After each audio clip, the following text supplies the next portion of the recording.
Hello అండి. నేను doctor Madhavilatha. ఈరోజు మా హాస్పిటల్‌లో డెలివరీ అయిన బేబీ గురించి, వాళ్ళ మదర్ గురించి చెప్తామని నేను ఈ వీడియో చెప్తున్నాను. ఈరోజు డెలివరీ ఏంటంటే తనకి థర్డ్ సిజేరియన్. ఫస్ట్ 2 ప్రెగ్నెన్సీస్ నార్మల్‌గా అయిపోయింది. కాకపోతే సెకండ్ ప్రెగ్నెన్సీకి, థర్డ్ ప్రెగ్నెన్సీకి కొంచెం గ్యాప్ ఎక్కువగా ఉంది. సో, షీ ఈజ్ ఎల్డర్లీ అనమాట. ఎల్డర్లీ చెకప్స్‌కి వచ్చినప్పుడు సెవెంత్ మంత్‌లో, సిక్స్త్, సెవెంత్ మంత్‌లో స్క్రీనింగ్ టెస్ట్ చేస్తాము యూజువల్‌గా. గ్లూకోజ్ ఛాలెంజ్ టెస్ట్ అని. ఛాలెంజ్ టెస్ట్‌లో కొంచెం హై వాల్యూస్ వచ్చింది. హై వాల్యూస్ వచ్చింది కాబట్టి నెక్స్ట్ గ్లూకోజ్ టాలరెన్స్ టెస్ట్ అని రిపీట్ చేస్తాము. గ్లూకోజ్ టాలరెన్స్ టెస్ట్లో కూడా తనకి కొంచెం హై వాల్యూస్ వచ్చింది కాబట్టి నీకు షుగర్ స్టార్ట్ అవుతుంది, టాబ్లెట్స్ అనేది వేసుకోవాలి అంటే, సరే మేడం వేసుకుంటాను అని వేసుకుంది. కానీ 1 వీకే నాకు షుగర్ వచ్చేస్తే లైఫ్ లాంగ్ నేను టాబ్లెట్స్ వేసుకోవాలి, సో లైఫ్ లాంగ్ టాబ్లెట్స్ వేసుకుంటే ఎలాగని మాకి ఇన్ఫర్మేషన్ లేకుండానే తన టాబ్లెట్స్ స్టాప్ చేసేసింది. రెగ్యులర్గా చెకప్స్, షుగర్ టెస్ట్లు అంటే తను రెగ్యులర్ చెకప్స్కి కూడా కరెక్ట్గా రాలేదు. నార్మల్ చెకప్స్కి వచ్చింది కానీ షుగర్ టెస్ట్ అస్సలు ఇంట్రెస్ట్ చూపించలేదు చేయించుకోవడానికి, ఎంత ఇన్సిస్ట్ చేస్తున్నా కూడా.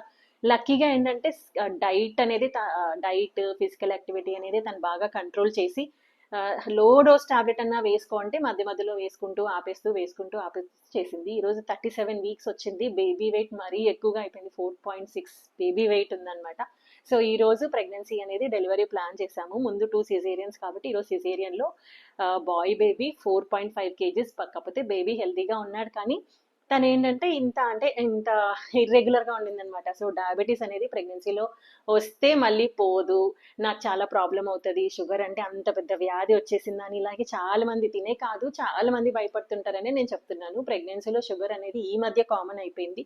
సో మనం రాకుండా ముందు నుంచి healthy life style, healthy diet, pre pregnancy checkups, హెచ్బిఏవన్సీ అవన్నీ చూసుకొని ప్రెగ్నెన్సీ ప్లాన్ చేసుకోవాలి.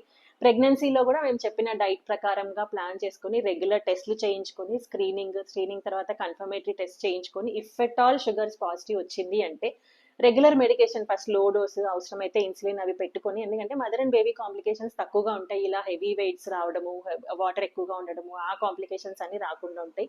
తర్వాత ప్రెగ్నెన్సీ డెలివరీ తర్వాత 50% ఆఫ్ ద టైం షుగర్ అనేది కంట్రోల్ అయిపోతుంది. పోస్ట్ డెలివరీ టాబ్లెట్ స్టాప్ చేసేయచ్చు షుగర్ టెస్ట్ చేసుకొని. మళ్ళీ 6 వీక్స్ తర్వాత, అంటే post partum period, delivery period అనేది 6 వారాలకి ఎండ్ అవుతుంది కదా, 6 వారాలప్పుడు మళ్ళీ ఒకసారి షుగర్ టెస్ట్ చేయించుకొని నార్మల్ ఉంది అంటే ఇంకా కంప్లీట్గా స్టాప్ చేయొచ్చు. కాకపోతే లాంగ్ రన్లో మళ్ళీ కొంచెం అర్లీగా అంటే 35-40K ఎఫెక్ట్ అయ్యే ఛాన్స్ ఉంటుంది కాబట్టి రెగ్యులర్గా ఫస్ట్ 6 వీక్స్ తర్వాత 6 మంత్స్కి, తర్వాత ఇయర్లీ ఒకసారి షుగర్ టెస్ట్ చేయించుకుంటూ ఉంటే సరిపోతుంది. డెఫినెట్గా చాలా మందికి అయితే షుగర్ కంట్రోల్ అయిపోతుంది. గెస్టేషనల్ డయాబెటీస్ అనేది ప్రెగ్నెన్సీలో వచ్చిన తర్వాత తగ్గిపోతుంది.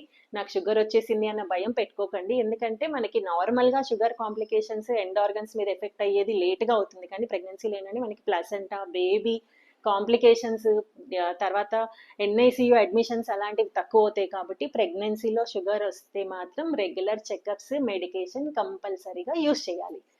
Hope this video is useful for you. Thank you.